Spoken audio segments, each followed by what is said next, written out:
तो नमस्कार दोस्तों, स्वागत है दोस्तों आज की इस नई वीडियो में। तो दोस्तों आज की इस नई वीडियो में हम छत्तीसगढ़ के फेमस एल्बम कलाकार जागेश वर्मा के बायोग्राफी आप लोग को बताने वाले हैं।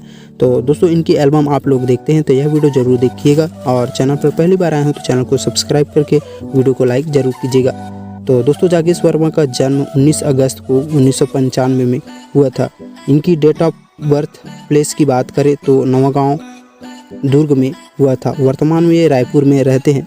और इनकी फैमिली की बात करें तो इनकी फैमिली में इनके पिताजी राजकुमार वर्मा और उनकी माता हैं पुष्पा वर्मा, और उनकी एक बहन है डॉली वर्मा जो ग्राफिक डिज़ाइनर है।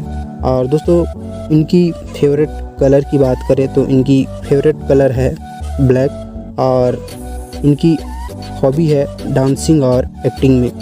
तो दोस्तों इनकी एल्बम की बात करें तो इनके एल्बम बहुत सारे हैं जिनका आप जिक्र भी नहीं कर सकते, इतने बहुत सारे एल्बम हैं और बहुत सारे हिट एल्बम भी हैं। तो दोस्तों इनका पहला फिल्म होने वाली है सिंदूर, जिसकी शूटिंग भी चल रहा है। और दोस्तों इनकी फिल्म की शूटिंग चल रहा है, उसके बारे में हम किसी नेक्स्ट वीडियो में आप लोग को बताने वाले हैं। तो दोस्तों इनकी इंस्टाग्राम फॉलोअर्स की बात करें तो उनकी इंस्टाग्राम पर 23,000 फॉलोअर्स हैं।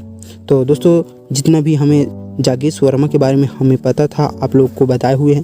तो उम्मीद है दोस्तों यह वीडियो आप लोग को पसंद आया होगा तो वीडियो को लाइक जरूर कीजिएगा। चैनल पर पहली बार आए हैं तो चैनल को बिल्कुल सब्सक्राइब कर लीजिएगा। तो मिलते हैं किसी नेक्स्ट बायोग्राफी वीडियो में।